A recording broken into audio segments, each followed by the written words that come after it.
Bueno, habemos gabinete, señoras y señores. Acá estamos con uno de los flamantes ministros designados. Todavía no, falta un poquito, hasta el 10 de diciembre a la tarde. ¿Cuándo van a asumir? A la tarde, el martes a las 4 o 5 de la tarde. 4 o 5 de la tarde, eso va a ser en Casa de Gobierno, obviamente. Sí. Todos lo conocen. En el Museo del Bicentenario. Todos lo conocen. Agustín Oscar Rossi acaba de cumplir 60. Sí, sí. Acaba de cumplir los 60. Ahora vamos a hablar de eso también, porque cumplir 60 no es cualquier cosa. Agustín Rossi, el chivo Rossi. ¿El chivo por los bigotes que ya no están o por Cabrero? Ni por una ni por la otra, ni por los bigotes, ni por la barba, ni por Cabrero. Cuando era chico vivía yo en el norte de la provincia de Santa Fe, en el lugar donde nací, en la localidad de Vera, una localidad que hoy tiene 20.000 habitantes, o sea que hace 60 años, 50 años tenía mucho menos. Teníamos, como suele pasar, digamos, ¿no?, una barra de amigos en la cuadra y en el barrio, y había uno que mientras nosotros teníamos 8 o 9 años tenía 11, 12, era el más grande de todos y se dedicaba a ponerle apodos al resto. Y a mí me tocó cara de chivo por la cara angulosa, después obviamente quedó reducido a chivo, digamos, ¿no? Eso se usa mucho, ¿no? En Santa Fe también, porque en Córdoba son muy de care buque, care pato, Sí. care... Santa Fe, no sé si en Santa Fe se utiliza mucho, pero sí los apodos, bueno, de hecho no solamente en Santa Fe, el apodo de comparándote con un animal, digamos, no es un apodo que aparece claramente, chivo, sapo, zorro, ¿no? Uh-huh. Agustín, a defensa otra vez. Sí. Circuló, y ya que estamos, chequeamos, que en un principio no estabas tan convencido de volver al Ministerio de Defensa. A mí, yo empecé a hablar con Alberto sobre esta posibilidad antes de las elecciones del 27 de octubre. La primera vez se lo dije a él, me sorprendió la convocatoria porque, es más, creí que era solamente a título informativo, porque había sido el último ministro de Defensa, porque me había hecho la idea de que Alberto había dicho en algunos lados que no íbamos, los que habíamos sido ministros no íbamos no íbamos a volver a hacer. Así que mi cabeza estructurada de ingeniero estaba puesta en el Parlamento, digamos, ¿no? Así que esa fue mi primera reacción de sorpresa, pero la verdad que honrado, orgulloso y contento por el... Bueno, dijiste que sí, así que... No, sí, claramente, pero sí es cierto que estaba en otra vía. No estaba en otra vía porque... Ahora hablamos del desafío que viene, claro, que es de todo el gobierno y particularmente en defensa, cuáles son el ABC de lo que va a venir, de lo que se pueda prever. Pero repetir, por ahí en la política, en todas las profesiones, ¿no? Repetir en un cargo, en un lugar donde uno ya estuvo, por ahí a uno le da como que se estancó o como que ya no lo motiva tanto porque es una etapa pasada, sí. E incluso en el último tiempo, particularmente el año pasado, cuando se empezó a hablar de campaña electoral, hasta figurabas como uno de los presidenciables del espacio cristinista, Frente para la Victoria. ¿Hubo que postergar cosas? ¿Te tuvieron que convencer? No, a mí no me pasa eso. La verdad que lo que siento es lo mismo que sentí cuando volví a ser presidente de bloque. Dije, bueno, me fui en el 2013 de la Cámara de Diputados. Volví en el 2017. 4 años después pasaron 6 elecciones y mis compañeros de vuelta me vuelven a elegir presidente de bloque. La verdad que es un motivo de orgullo, de reconocimiento, digamos, ¿no? Me fui con Cristina como ministro de Defensa. A los 4 años, otro presidente, para iniciar su gestión, me convoca para ser ministro de Defensa. Bueno, tan mal las cosas no las debo haber hecho. Entonces, un motivo o sea que se puede volver mejores con lo que estaban antes de irse. De reconocimiento, digamos, ¿no? Así que la verdad que lo siento de esa manera. No siento, otra vez lo mismo. No. Son nuevas etapas, nuevos desafíos. Cuando volví acá de presidente de bloque, volvía como presidente del bloque opositor. Volvíamos con un bloque que los 2 primeros años no lo había pasado bien, entre el 2015 y el 2017. Bueno, y logramos poner al bloque de diputados en un centro del dispositivo político de la oposición en ese momento. Y la verdad que fue un desafío interesante para mí, digamos, ¿no? Lo único que hay que gestionar las expectativas, ¿no? Te fuiste como buen presidente de bloque, entonces las expectativas cuando volvés es, bueno, ¿cuál es el desafío ahora? Con este vamos a estar mucho mejor. Hiciste una buena gestión en defensa, también vuelve lo mismo, pero la realidad es que los escenarios son distintos, hasta inclusive desde el punto de vista personal. Yo cuando fui designado ministro de Defensa, era presidente del bloque, tangencialmente me había acercado hacia el mundo de la defensa, y hoy la situación es distinta. Digamos, ahora no digo que conozco la totalidad de los detalles de la política del mundo de la defensa, pero que conozco muchísimo. Ahora vamos a los detalles y vamos a lo específico. ¿Qué es volver mejores? Primero, si te interpreta esa definición Sí. de Alberto, ¿no? Sí, es una de las tantas interpretaciones, digamos, ¿no? El volver mejores es volver sin los errores que se pudiesen haber cometido durante un determinado momento y durante una determinada gestión. Yo me siento más interpretado con la idea de empieza una cosa nueva, empieza una cosa distinta. El Frente de Todos es una coalición. Es una experiencia de coalición en el gobierno, en donde nosotros, yo me siento kirchnerista, digamos, ¿no? Somos una parte importante, pero somos una parte. Y empieza una nueva etapa en la Argentina con una coalición en donde convivimos dirigentes políticos y espacios políticos que no en todas las cosas pensamos de la misma manera. De hecho, las coaliciones se hacen no entre los iguales, sino entre los parecidos. Y probablemente en el desarrollo existan debates alrededor de diferentes miradas, que obviamente que tienen un mecanismo de resolución. Cuando el que preside la coalición, que es el presidente de la Nación, toma una decisión, se terminó el debate y todos aceptamos y vamos hacia ese camino. Así que me siento más interpretado con eso. Construimos lo que muchos creían que no se podía construir, que era la unidad de la oposición. Ahora bien, a mí me aburre el periodismo de internas, ¿no? Sí. Este entró, este salió, Sí. pero me parece que hay momentos en que las internas son interesantes, sobre todo cuando se está armando un gobierno, y uno en un gobierno deposita la expectativa de lo que viene, son los que van a manejar dentro de lo que se pueda y del talento y de las posibilidades del país, incluso los piolines de la situación. Es una coalición, pero es una coalición que en el centro se conocen todos. Militaron juntos, compartieron función pública en el gabinete, se pelearon, se dijeron cosas tremendas. Nos volvemos a juntar. Se volvieron a juntar. Está buenísimo juntarse, peor está matarse, digamos, pero, entre comillas, se mataron. Sí. ¿Por qué confiar en que esa recoalición, digamos, porque ya fueron coalición, esa recoalición tiene que ser creíble? Bueno, la primera respuesta es que los argentinos la consideraron creíble, porque La votaron. digamos, ¿no? Así que me parece que eso es así.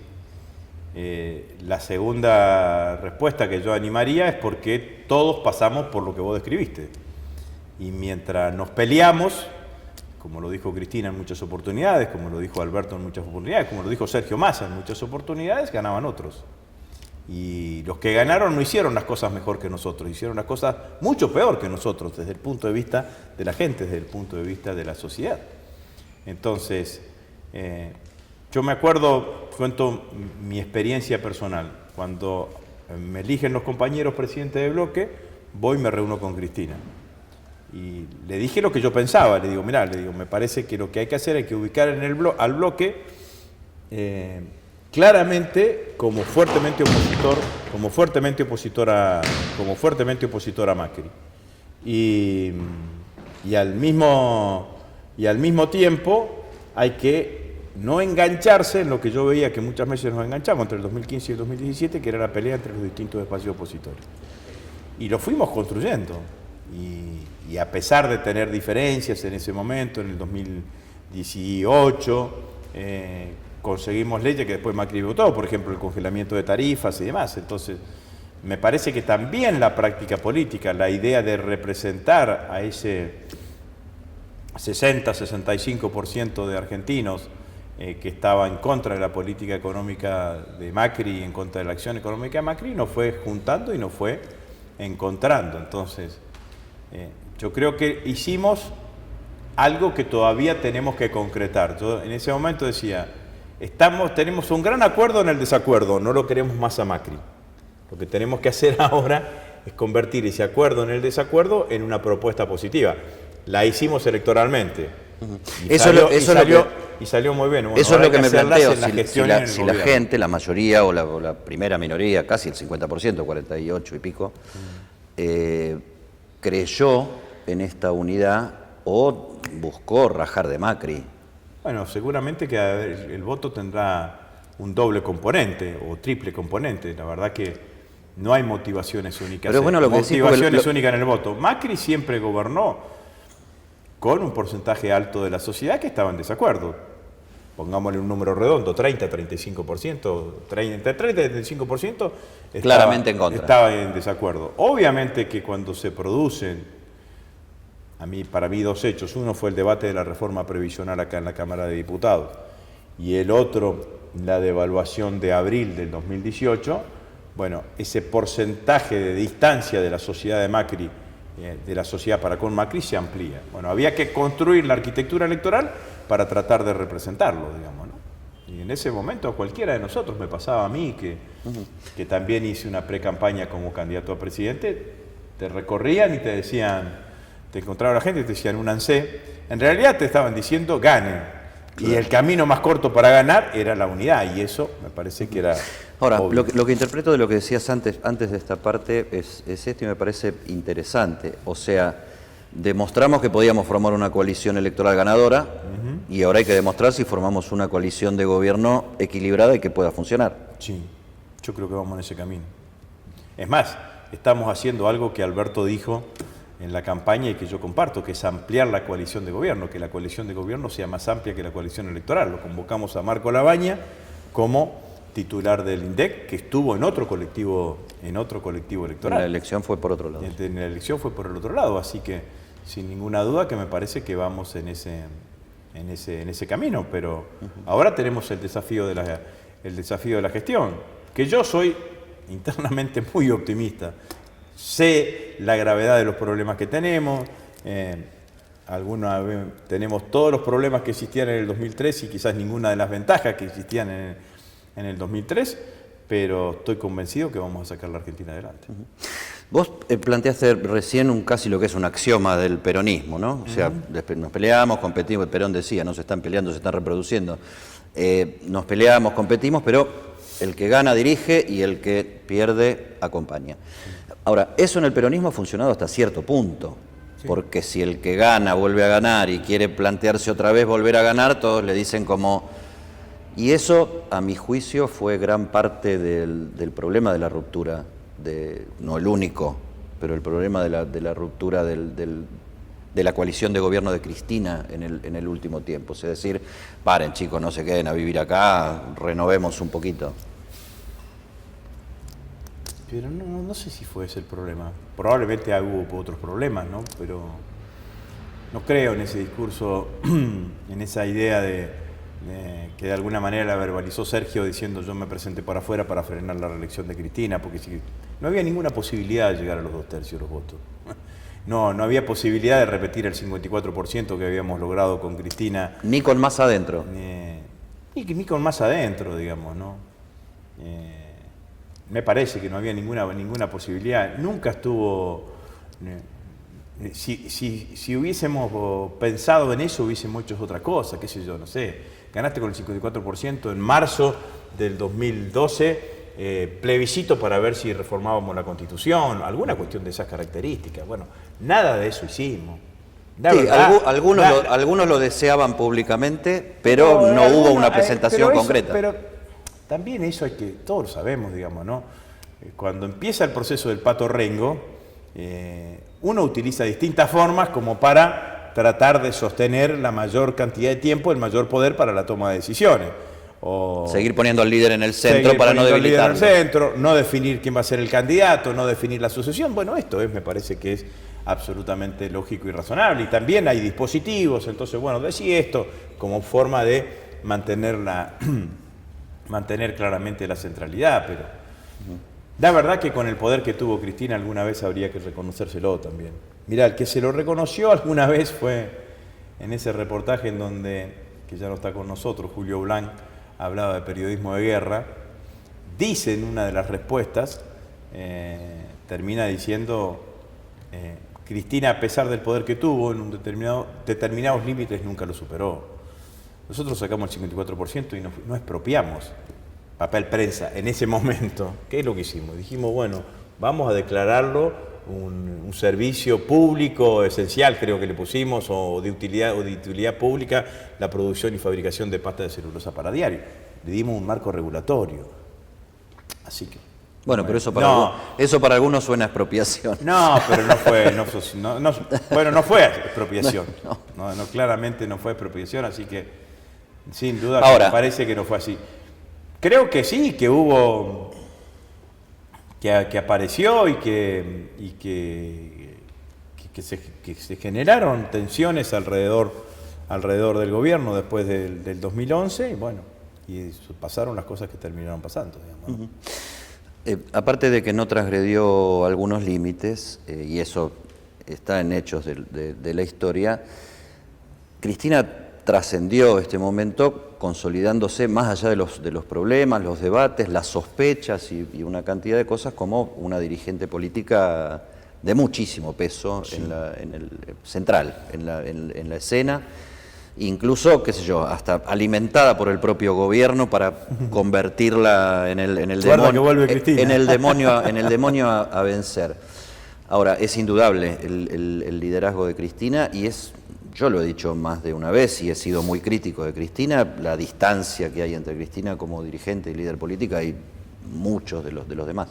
Vos planteabas el tema de que, bueno, demostraron que eran capaces de formar una coalición electoral para ganar. Ahora hay que demostrar si son una coalición de gobierno para, valga la redundancia, gobernar. Y otra de las cosas que está en juego y está en la expectativa es el liderazgo. O sea, los liderazgos también hay que demostrarlos, construirlos. Y ahí Alberto no viene con la historia de liderazgo que viene Cristina, y eso tiene mucha novela, el tema Alberto-Cristina, quién va a mandar, etcétera, etcétera. Pero yo voy un poquito más al fondo de la cuestión, o sea, si... ¿es posible un nuevo liderazgo dentro del peronismo con alguien tan potente como Cristina dentro de esa coalición, manejando el Parlamento, en síntesis, digamos, no es exactamente así, pero en síntesis? Voy a hablar de Cristina y voy a hablar de Alberto, digamos. Primero, antes de todo esto, la decisión de Cristina de colocarlo a Alberto como candidato a presidente y de no ser ella candidata a presidenta es un salto de calidad en la construcción política de los movimientos políticos progresistas, nacionales y populares de América Latina, que siempre han tenido un problema que nunca han resuelto bien. Si el líder no es el candidato principal, las cosas no funcionan. El yoísmo, el Estado soy yo. El líder tiene que ser el candidato. Si el líder no es el candidato, la cosa no funciona.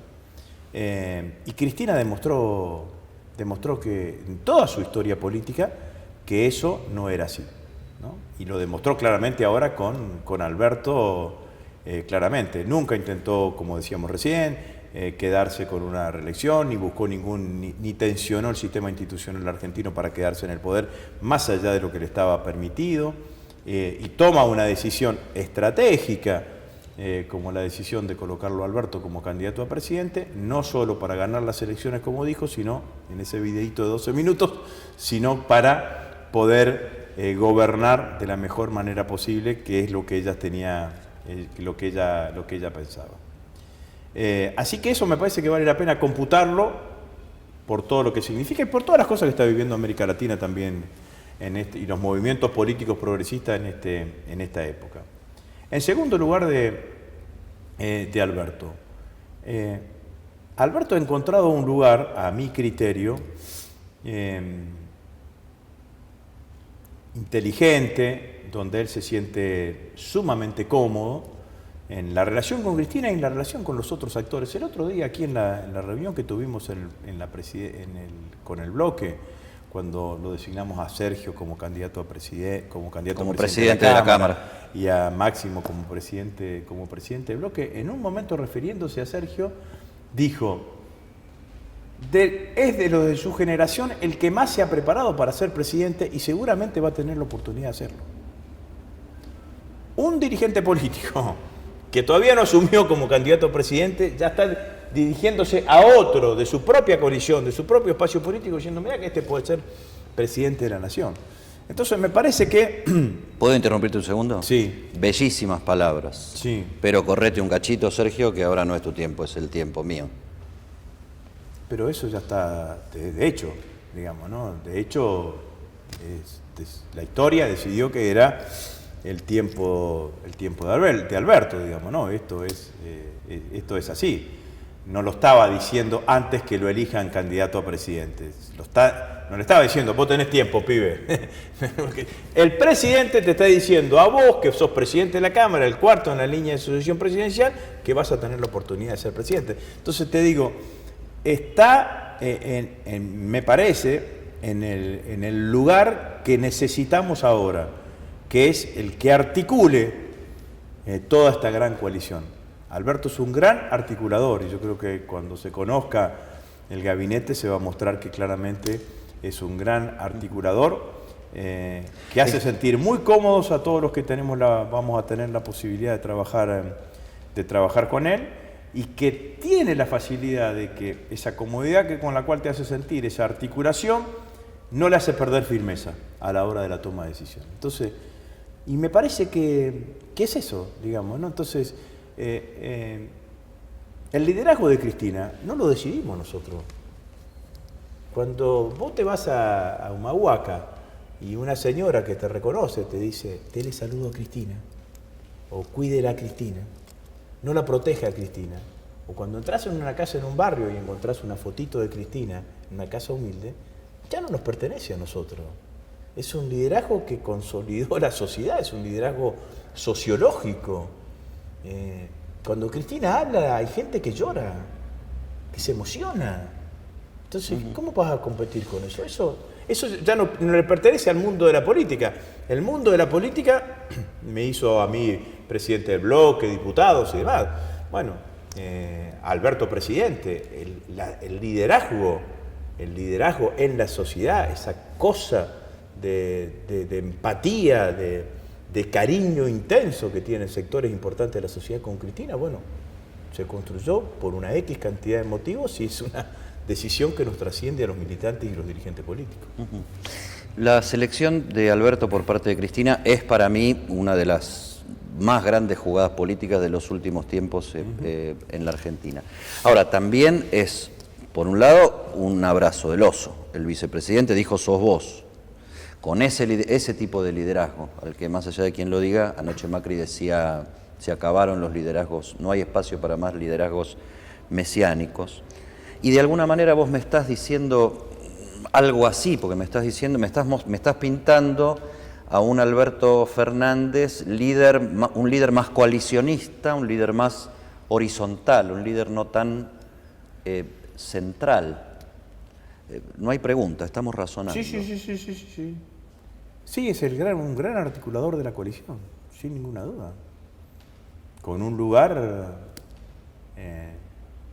preponderante, que es el presidente de los argentinos y que va a tomar todas las decisiones que tenga que tomar como presidente de los argentinos. Entonces, yo no veo puntos de tensiones, porque son dos formas de ubicarse en el escenario político distintas, simplemente distintas. El que va a conducir el país, el que va a administrar, el que va a tomar las decisiones, tal cual lo indica la Constitución Nacional, va a ser Alberto Fernández. La que genera ese cúmulo, ese temporal de emociones que genera Cristina cada vez que va a presentar su libro y demás, es ella. Y es independientemente de ella, esto es lo que quiero decir. Lo notable que a pesar de generar todo eso, una dirigente política tenga la frialdad o la dimensión de estadista o de estratega para tomar las decisiones que tomó. Para tomar las decisiones que tomó, como decir, no es mi momento, no es lo que... No es lo que más sirve no es que yo sea candidata a presidenta, lo que más sirve es que yo sea candidata a vice, que ayude a ganar las elecciones y que el candidato a presidente sea otro dirigente, que pienso que el que mejor está posicionado para eso es Alberto Fernández. Acordate de algo que ella cuenta en su libro Sinceramente, o al menos yo lo interpreté así, digamos, ¿no? Ella dice que en el libro que Daniel Scioli, cuando fue candidato en el 2015, le dijo, vení, sé candidata a primer diputada nacional en la provincia de Buenos Aires. Que ella le contestó, le dijo, Daniel, si yo hago eso, te van a decir, primero, que me pongo ahí para dominarte a vos, para tenerte y segundo, van a decir que quiero buscar fueros. Esas dos cosas. Pero inmediatamente reflexiona Cristina, dice, yo no sé si esa decisión fue la acertada, porque quizás si yo estaba en la boleta, teníamos los 2 o 3 puntos que nos faltaron para ganar la elección. Entonces, sabiendo eso, casi que la jugada de que si ella no iba a ser candidata y la jugada de la vicepresidencia era una jugada obligada. Agustín, hagamos un poquito de ficción. Si el lugar de Alberto fuera el tuyo, ¿le habrías dicho a Massa lo mismo que le dijo Alberto? Sí, no ¿Te tengo... formaste para eso y podés ser el próximo presidente de la nación? No sé si se lo hubiese dicho en esos mismos términos, pero siempre entendí que la alianza que a nosotros nos faltaba para ganar era la alianza con Massa, con el Frente Renovador. A Massa hay que valorarlo en ese sentido. Digamos, en el 2013, 2015 fue candidato a presidente, 2017 de vuelta fue candidato en la provincia de Buenos Aires. Hay gente que se siente identificada por su discurso, por su propuesta, por lo que es, más, menos y demás. Entonces, a mí me parece que yo lo medía en la provincia de Santa Fe, y una provincia a la cual Massa no había ido seguido habitualmente, y siempre medía 8, 9, 10% de los votos. Entonces logró construir algo por afuera de lo que habíamos construido nosotros. Así que me parece que era un acuerdo que había que hacer todo el esfuerzo para hacerlo y para llevarlo adelante. Nos faltó la baña, esto fue. Pero anda por ahí, ¿no? Bueno, sí, pero en la cuestión electoral también nos faltó él, pero hicimos todo lo posible, digamos, ¿no? Porque ¿cómo fue la secuencia? Cristina dice Alberto, y ahí se produce el primer aval masivo a Alberto, que fue los gobernadores que estaban en la Argentina Federal, pasaron claramente a apoyar la fórmula de Alberto y Cristina. Y después faltaba terminar de cerrar con Sergio, que Sergio y el Frente Renovador se incorporen, pero yo creo que esa mirada y que representa a Sergio le hace bien a la coalición, esto sin ninguna duda. Con mucho blef y mucho piripipí y mucho invento, esa es por lo menos mi posición, Cristina llegó con muchas causas judiciales, sí, pero creo que algunas son delicadas de veras, y todo el brillante análisis político que hace Cristina en sus alegatos y lo que hizo el otro día, que me parece que las dos cosas pueden suceder a la vez, ¿no? Que la justicia esté politizada, que haya una actitud de persecución, que se defienda al gobierno de turno, etcétera, etcétera. Y puede pasar también que Cristina haya evitado explicarnos cara a cara algunos temas que tienen que ver con sus empresas, sus propiedades, el crecimiento de algún empresario como Lázaro Báez, que no sé si a ella, porque bueno, ella es grande y se defiende sola, pero para confiar haría bien que se vaya a fondo en esas investigaciones y queden claras, absolutamente claras todas las cuentas, sin que el único argumento sea hay una persecución política, soy el payador perseguido de Yupanqui y siempre soy la víctima de las circunstancias con todo el poder que he tenido en el país, ¿no? Bueno, vale la pena tratar de diferenciar una cosa de la otra, digamos, ¿no? Existió persecución política en donde lo que nosotros llamamos el partido judicial y un sector de los medios de comunicación fueron los arietes más incisivos, sí. Existió lawfare porque hubo un poder judicial discrecional, porque hubo un poder político que construyó ese partido judicial, porque hubo medios de comunicación que tenían una condena mediática escrita anticipadamente. Entonces, eso fue lo que constituyó el lawfare en la Argentina, y sin duda Cristina fue la principal víctima, digamos, ¿no? No la única. No es cómodo. A mí cuando me dicen, Cristina estaba enojada. Si vos tenés un abogado y te dice, mira, no hay ninguna posibilidad, pero si quieren procesarte y si quieren dictarte la prisión preventiva, te la van a dictar, pues sí, ¿dónde estamos? Y eso nos pasó a muchos de nosotros, los que fuimos funcionarios del gobierno de... Te defiendo el enojo, te defiendo el enojo de Cristina, te defiendo la vehemencia y te defiendo el discurso. Ahora lo único que digo... Hábleme de lo concreto, señora. Lo único que yo digo es, esto, que es así, hay que dejarle paso a esta otra cosa, que exista de vuelta en la Argentina el derecho, que exista espacio para el derecho, que los jueces y los fiscales actúen conforme a derecho, que se respete el principio de inocencia hasta que haya una condena definitiva y que se respete el derecho a la defensa. Después, cada vez que te llame la justicia, vos vas y recurrís. Ahora, ¿cómo haces? No es que nosotros mezclamos las cosas. Los que mezclaron las cosas fueron los que nos acusaron. El otro día yo lo escuchaba a Pañi y no lo podía creer que lo dijese él. Cuando dijo, 8 llamados a indagatoria en un mismo día, son apremios ilegales. Bonadío lo llamó 8 veces a indagatoria en un mismo día. Entonces, a ver, vos me decís... Te hice todo el preámbulo para que veas que pienso como Pañi en eso. Ustedes mezclan todos. No lo mezclamos todos nosotros. Lo mezclaron los que nos acusaron. Si las acusaciones hubiesen sido razonables, hubiésemos tenido que responder a las acusaciones razonables y tendríamos los elementos para defendernos de cada una de las circunstancias. Habiéndome dedicado muchos años al periodismo de investigación, aprendí a no considerarme ni juez ni fiscal, a usar el potencial y a que actúen los que tengan que actuar. Creo, hasta en defensa propia, en el derecho a la defensa en juicio, y creo, hasta en defensa propia, que nadie es culpable hasta que se demuestre lo contrario, porque si no, no se puede vivir. Sí. Ahora bien, esos derechos que tendrían que ser iguales para cualquiera, y de algún modo no lo son, también me hacen pensar que sería muy sano esperar más de un líder político en el ejercicio de ese derecho, porque el líder político ha acumulado poder, ha acumulado experiencia, ha acumulado talento y de algún modo nos debe explicaciones. Sí, todos estamos sujetos a esas explicaciones. Pero no el juez, a la sociedad. Bueno. Porque sin un sistema creíble no salimos. No, pero eso es así. Entonces, ¿por qué Cristina solicitó que sea televisada su principal acto de defensa, que era su alegato? No quisieron dárselo. Vamos a explicar por qué la razón, porque lo decidimos antes. Lo comparto también, pero seguimos hablando de política. Bueno, pero no, el alegato, léelo o miralo, digamos, ¿no? El alegato de Cristina tiene una gran defensa política y una gran cuestión y una gran caracterización del lawfare, y cuando se escriba sobre el lawfare seguramente partes de ese alegato de Cristina van a ser tomadas en cuenta, pero también hay específicamente en la causa en la cual se le imputa a Cristina, en esa causa en la cual se le imputa a Cristina, hay una explicación, hay varias explicaciones. Entre otras cosas, decir, entre el tipo que hace la obra, el tipo que la adjudica y yo, presidente de la Nación, hay 15 instancias administrativas previas.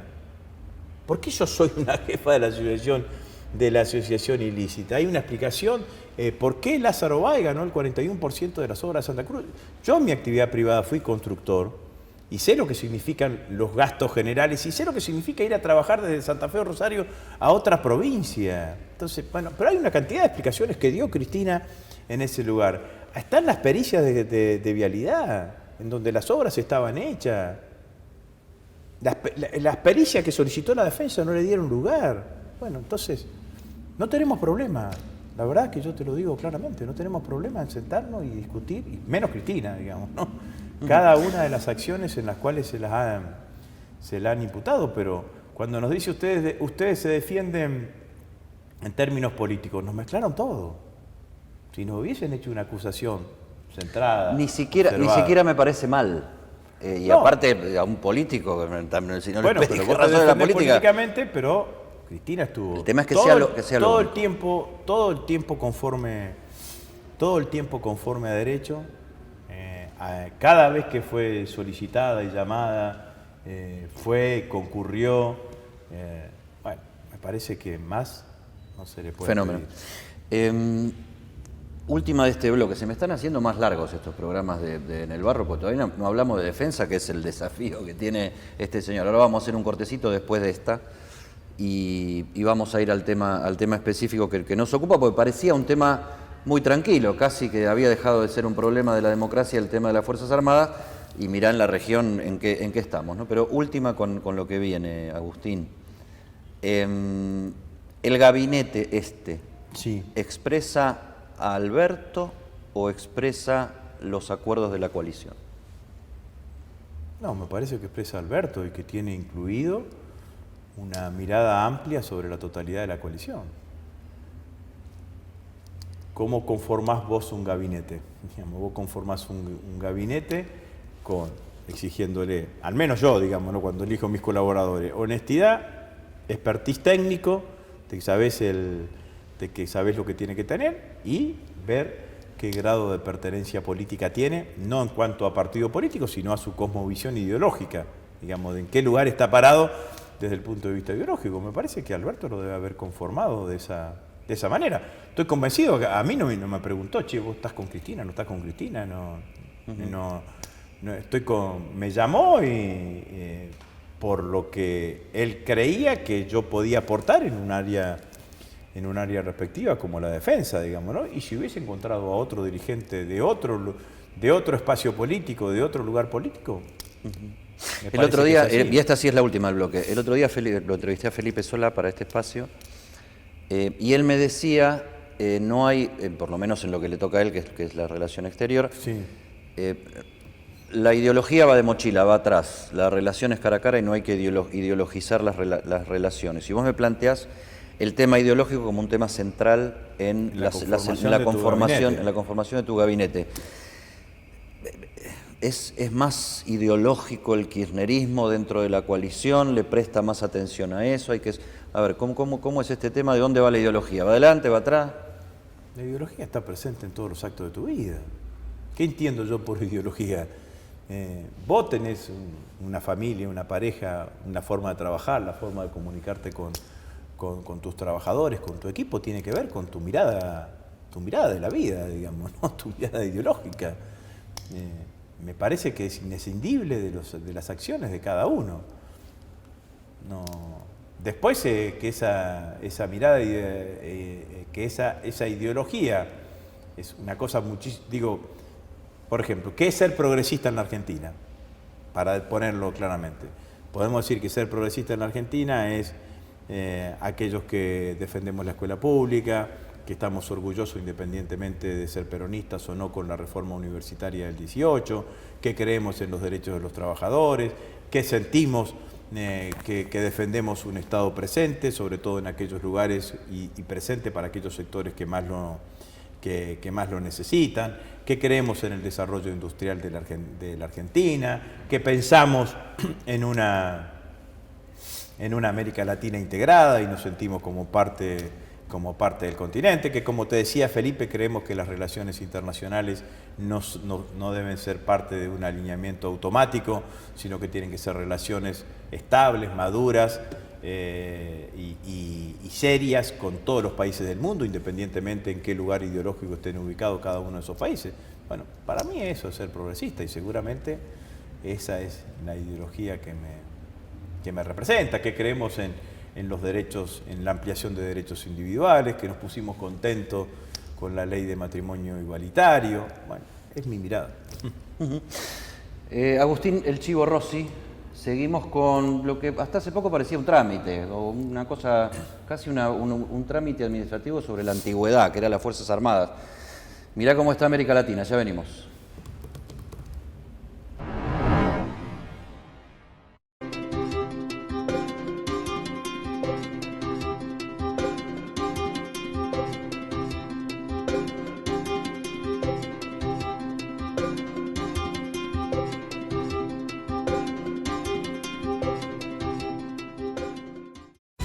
En la Ciudad Autónoma de Buenos Aires, vivir mejor es ley. Legislatura de la Ciudad Autónoma de Buenos Aires.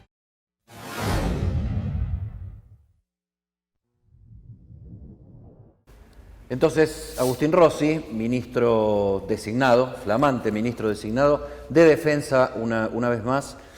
Agustín, está difícil el tema de las Fuerzas Armadas en la región de golpe. Bolsonaro con un gran soporte militar, Bolivia con los militares que no daban golpe de Estado, pero le dicen al presidente váyase y ponen otro. Chile, con un reclamo muy grande que tiene en el fondo también la reforma de una constitución que quedó hecha casi a la medida de un poder militar que venía de antes. Y una Argentina de algún modo partida en dos. ¿Hay un riesgo militar? ¿Es un factor interno el tema militar en la Argentina? Yo creo que no. ¿Crees o deseas? No, creo. Creo que los militares argentinos y las Fuerzas Armadas argentinas están claramente disciplinadas, que tienen compromiso con la democracia, que se sienten cómodos en el lugar en donde la Constitución le dio. Ahora, que eso existe y que eso es lo que nosotros pensemos, no significa que en un continente que funciona mucho como vasos comunicantes, no solo en este tema, uno no tenga que prestar atención a todo lo que sucede alrededor de nuestro país, ¿no? Está claro que el contexto internacional es el que vos describías. Bolsonaro, el militar, vicepresidente militar, ministros de las distintas áreas que corresponden claramente a los mandos militares, el conflicto entre el presidente Vizcarra y el Congreso peruano termina saldándose a favor de Vizcarra, cerrando el Congreso. Un señor de uniforme se presenta y dice: señor Evo Morales terminó su mandato y no termina siendo presidente de Bolivia, presidente provisional de Bolivia, porque no da el contexto internacional que sea un militar el presidente. Trump, no solamente no condenando el golpe, sino felicitando a los militares que dieron el golpe, y entonces uno puede concluir que ese viejo actor de la política latinoamericana, que eran las Fuerzas Armadas, apareció de vuelta. Eso está claro así, y me parece que eso... Te voy a sumar un punto más, sí, inquietante, y no como provocación, sino como parte de la misma realidad. Venezuela. Sí. Venezuela, con cierta tensión entre el poder de Maduro y los militares que han sido su sustento, y creando milicias populares repartiendo 300.000 fusiles entre la sociedad civil, ¿no? Sí. Bueno, completa el contexto, digamos, ¿no? ¿Qué es lo que yo creo que nosotros tenemos que hacer en la Argentina? Bueno, en primer lugar, reivindicar la conducción civil de la defensa. El que define la política de defensa en la Argentina es el comandante en jefe de las Fuerzas Armadas, que es el presidente de la Nación, no el jefe del Ejército, no el jefe del Estado Mayor Conjunto. Lo dice la Constitución. Lo dice la Constitución. Chao. Claramente. Utiliza a su ministro de Defensa o a su ministra de Defensa para implementar las políticas que lleva adelante. La función de los militares, de las Fuerzas Armadas, es reclutar, instruir, adiestrar, formar, garantizar el aprovisionamiento logístico para que las Fuerzas Armadas hagan las tareas específicas que tiene preservadas dentro de la Constitución Nacional, y para garantizar esa formación de la cual hablaba y decía anteriormente. ¿Le pediste más presupuesto a Alberto Fernández o garantizar presupuesto a Alberto Fernández? No, en las charlas que yo tuve con Alberto, le mostré que, por ejemplo, este último año, en equipamiento para las Fuerzas Armadas se invirtió el 0,05% de los ingresos totales de la Administración Pública Nacional. Y en equipamiento para las escuelas técnicas se invirtió el 0,2%. Entonces digo, hay algo que no está funcionando bien, digamos, ¿no? Porque no puede ser, si queremos tener una política de defensa y queremos tener una Fuerza Armada, tenemos que buscar que se equilibre, que vaya un poquito más arriba, con respecto a ese número que lo doy simplemente no por referencia a las escuelas técnicas, sino para tener una dimensión de lo poco que estamos invirtiendo en Fuerzas Armadas, y Alberto coincidió claramente, y por eso creamos el FONDEF, que es el Fondo Nacional, Fondo para la Defensa, que tiene media sanción, que seguramente estará incluido en las mensajes extraordinarias para que se sancione completamente en cosas. ¿Qué significa equipamiento para la defensa? Nosotros tenemos una política de defensa que está definida de esta manera, es reactiva. Nosotros solamente reaccionamos cuando tenemos una agresión externa. Es cooperativa, tratamos de cooperar con todas las Fuerzas Armadas del mundo que tengan una política de paz. Y es por desarrollo de capacidades. ¿Qué es esto?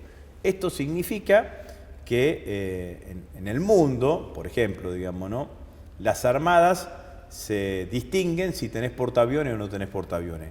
¿Cuál es la diferencia, entre otras cosas, que si tenés portaaviones o no tenés portaaviones? Que vos tenés una armada capaz de pilotear, de navegar un portaaviones.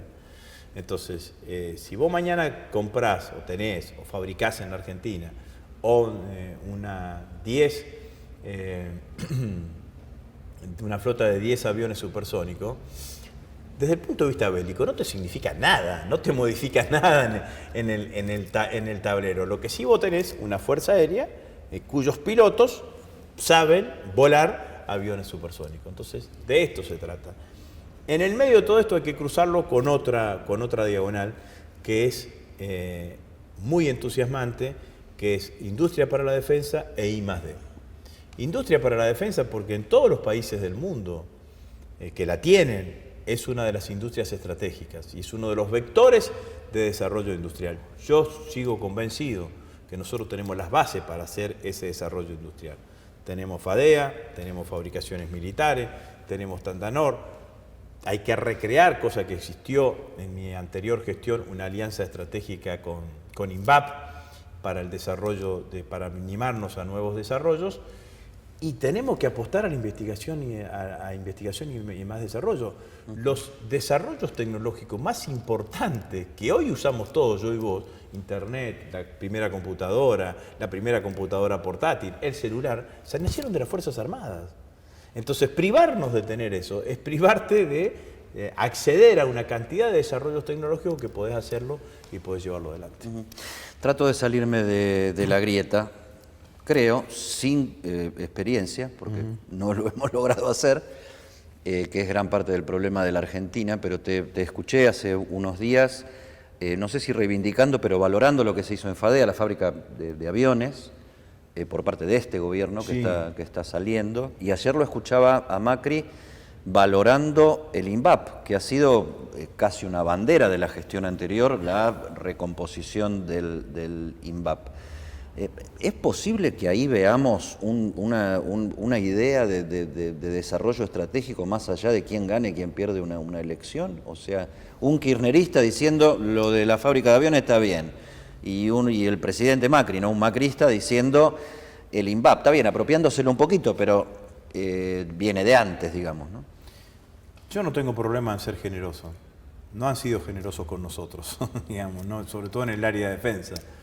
Nosotros hicimos en un 98% de la reparación del Irizar, ni nos nombraron nunca, digamos, ¿no?, cuando el Irizar está, el almirante Irizar. Pero bueno, independientemente de eso... El rompehielo. Independientemente de eso, hay una gestión en FADEA que incorporó unidades de negocios o planes de negocio, fundamentalmente ampliando una cartera de clientes, que no recostándose solamente en el Estado ni en la Fuerza Aérea, en tareas de mantenimiento. Yo he reivindicado eso, me parece que es una buena política comercial, que hay que seguir llevándola, que hay que reafirmar la idea de que la fábrica argentina de aviones es una fábrica de aviones, que hay que llevarla adelante, pero que lo otro que se pueda hacer se pueda llevar adelante y se pueda mejorar. Y lo de INVAP,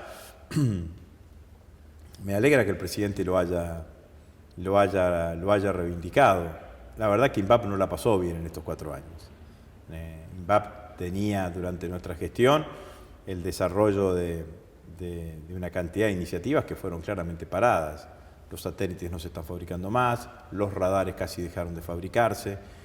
Nosotros dejamos firmado un contrato que se llamaba el Proyecto SARA, que era que INVAP iba a diseñar los aviones no tripulados clase 3, que son los grandes, que son los casi como tripular un avión como que se tripula manualmente.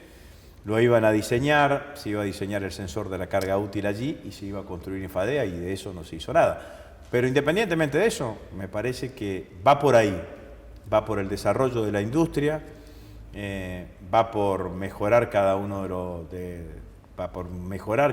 los procesos.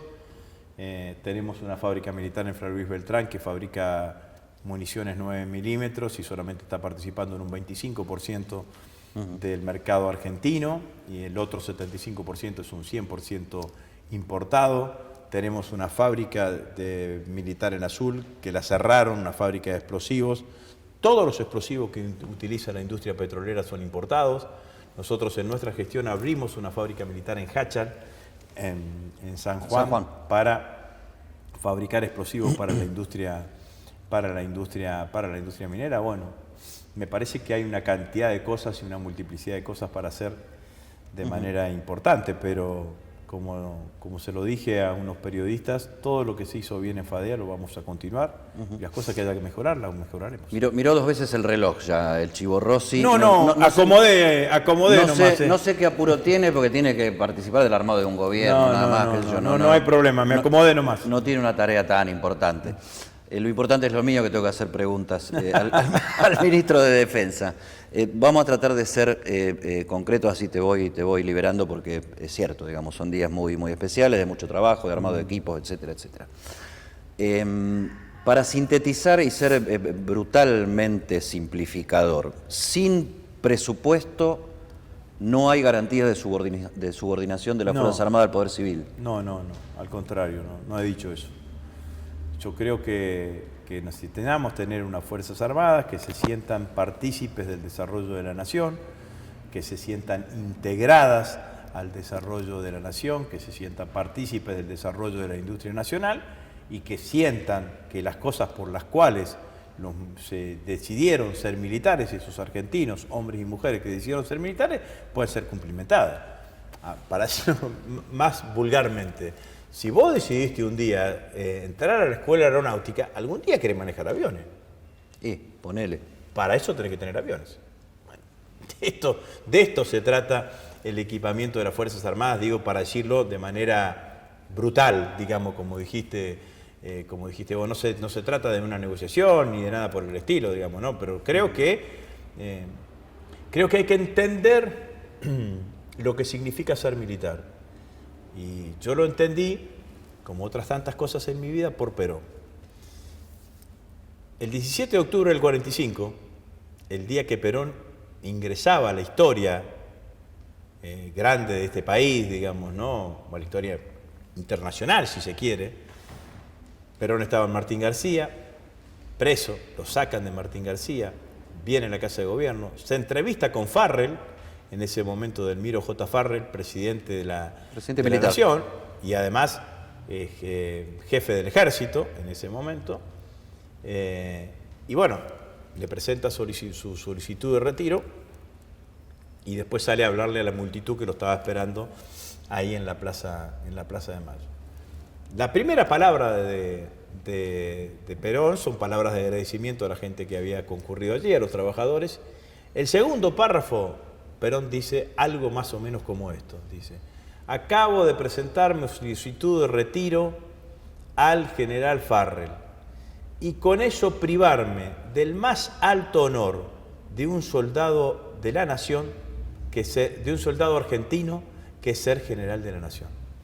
A ver si no entendemos. Perón, con todo lo que era, estaba entrando a la historia y estaba diciendo, mirá, lamentándose que no iba a poder ser general de la nación.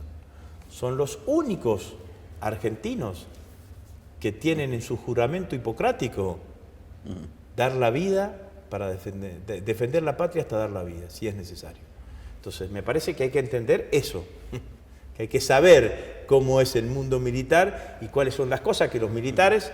sí, después hay que entender qué es la patria, porque así está la región, ¿no? No, bueno, pero es otra cosa, digamos, ¿no? Yo no, porque sobre estas cosas también se montaron los golpes, digamos, ¿no? Patriotas somos todos, aun cuando estemos agarrándonos a tiros. En ese tipo de cuestiones. Pero en el militar, en el que recibe el sable de subteniente, de alférez, de guardia marina, esas cosas pesan. Me parece que eso es lo que significa que hay que entenderlo. Entonces, ¿qué es lo que yo digo?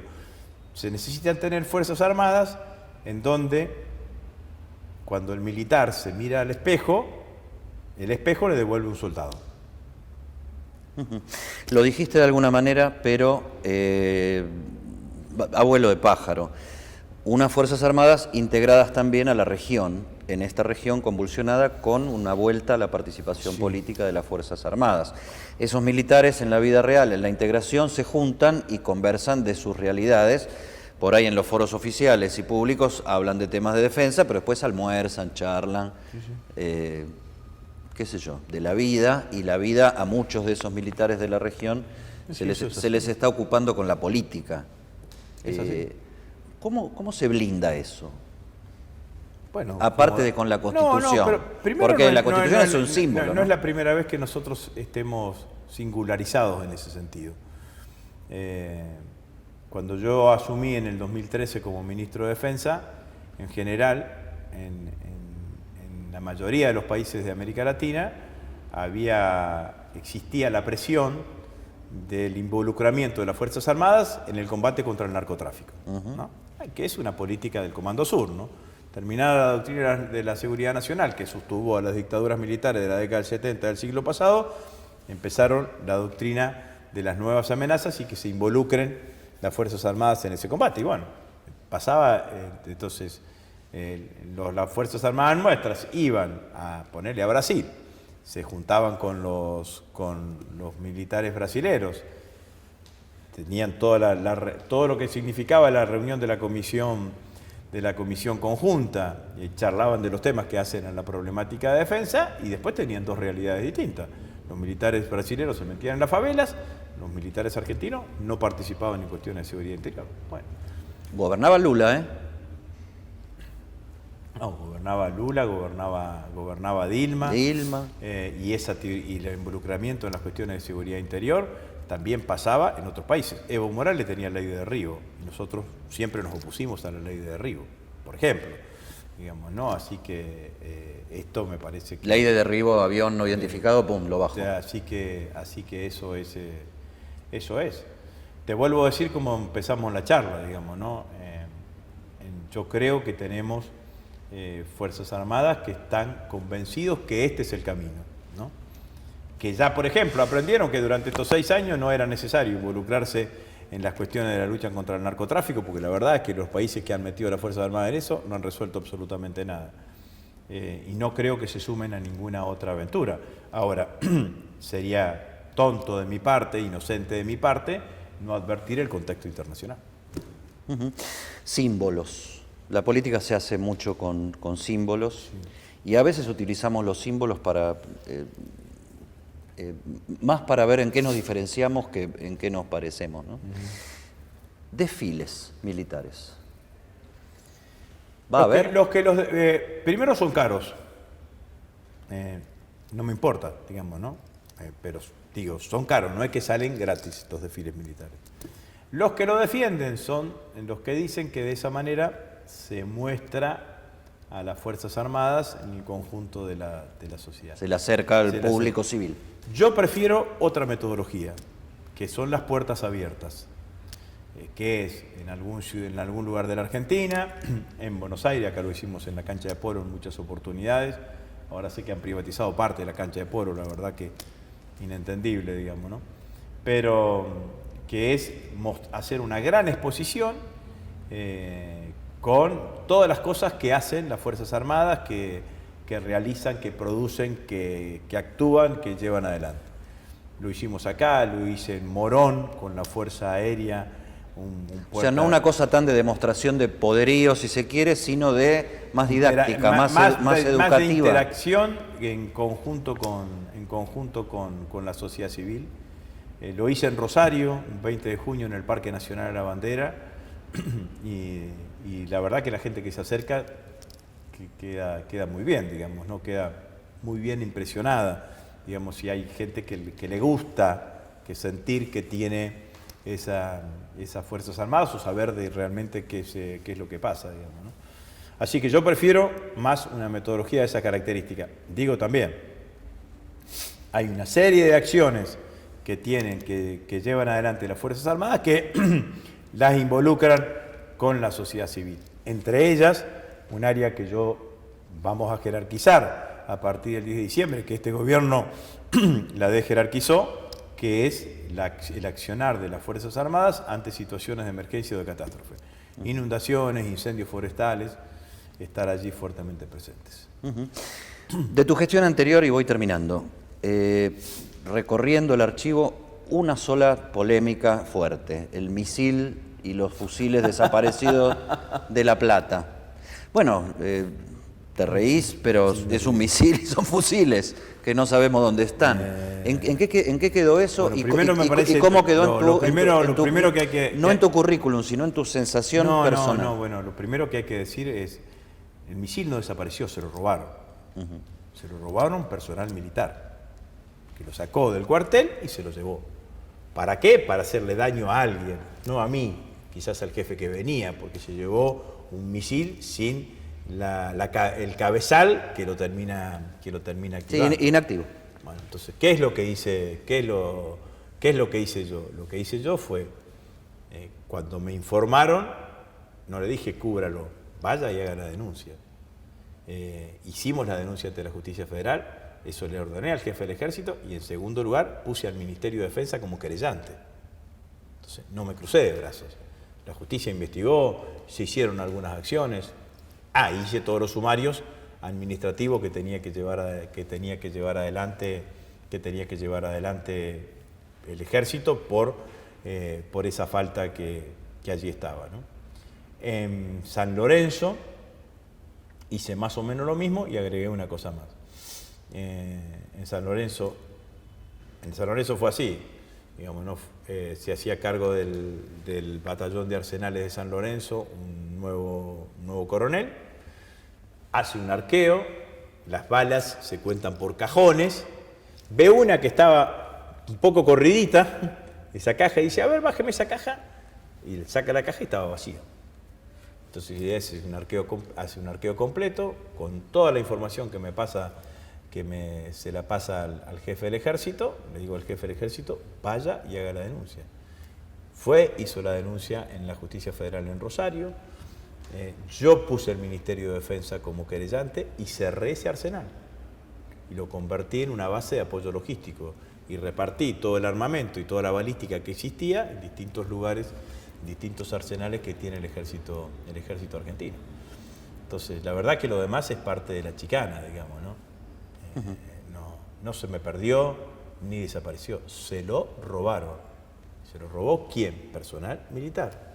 ¿Quién se robó las balas, ese robo hormiga que existía en ese arsenal? Personal militar. De hecho, hay 5 o 6 que están procesados, que los procesó la justicia de Rosario. Esas cosas pasan, es habitual que pasen, no deberían pasar en ningún lugar, no solamente de las Fuerzas Armadas, sino en ningún lugar de la administración. ¿Cómo puede pasar en un regimiento? Los regimientos que nosotros tenemos fueron diseñados y construidos entre 50 y 100 años atrás. Entonces están preparados para ser seguros de afuera hacia adentro. Ahora, muchos de nuestros regimientos no tienen cámaras de televisión en todo el circuito como para ver qué es lo que se lleva uno, qué es lo que se lleva otro, ni muchas veces existe la obligación de levantar el capó del auto, el baúl del auto para ver qué es lo que te está entraste y que sacaste. Que entraste y que sacaste, porque entras en la cotidianidad, en la cosa del compañerismo, de la camaradería y demás. Esto fue lo del respeto al superior. El del respeto al superior. Esto fue lo que pasó claramente. Las dos veces los dos hechos tienen una coincidencia. Se dan, bueno, uno lo descubrimos con un cambio y otro se dio en el momento en donde asumían las nuevas autoridades de ese regimiento y de la división. Bueno, todas esas cosas existen también las situaciones internas en la Fuerza Armada. Estoy convencido, lo del misil fue para perjudicar a alguien, digamos, ¿no? Lo de las balas era un negocio. Te llevas una cajita de balas, 2 cajitas de balas, 3 cajitas de balas, las vendés en cualquier lado, digamos, ¿no? Las balas de fabricaciones militares en cualquier armería están vendidas. Última. ¿Hay un tiempo que desean los protagonistas del gobierno para empezar a ser indicativos en el rumbo que se ha encarado? ¿Se tolera la crítica desde el principio? ¿Dennos cuánto tiempo? Yo, como estoy preparado, digamos, ¿no? Me parece que Alberto debe estar en la misma cosa. Nosotros no estamos esperando ni 10 días, ni 20, ni 100, digamos, ¿no? Vamos a empezar a gobernar el 11 de diciembre y vamos a hacerlo con intensidad y vamos a mostrar que tenemos una agenda distinta a la que tenía el gobierno y esperamos cuanto antes empezar a tener resultados. La verdad que estoy parado yo al menos en ese lugar, mostrar que hay una gestión distinta y que tenemos una agenda distinta y que vamos a empezar a gobernar de manera distinta. ¿Y dispuesta a ser evaluada desde el día número 1? Nosotros somos los más tolerantes a la crítica, digamos, ¿no? Lo que sí también me parece que nadie se tiene que sensibilizar si ante una opinión o ante una denuncia uno aclare la denuncia respectiva.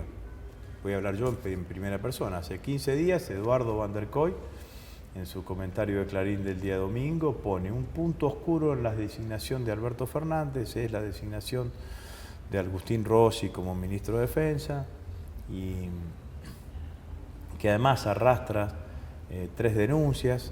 Bueno, una de las denuncias no era yo el denunciado, digamos, ¿no? Porque era la del misil, en donde el denunciante soy yo. No es que estoy denunciado, soy yo el denunciante, y las otras 2 las expliqué claramente en una serie de tweets. Nadie se tiene que ofender por eso, digamos, ¿no? Y me parece que eso también está, digamos, ¿no? Respetuosamente contesté. O sea, el Twitter es la plaza pública para el debate a partir de hace no mucho tiempo. No sé, a mí no me atrae demasiado el Twitter. A veces lo utilizo porque es la forma más rápida que tengo como para transmitir algo, como para decir algo. No sé si es la mejor manera. Me parece que todas las herramientas de comunicación hay que tratar de usarlas. Bueno, los líderes más pesados del mundo se comunican por Twitter, ¿no? El Twitter es una. Yo, por ejemplo, en el caso de las redes, utilizo Twitter. Tengo podcast.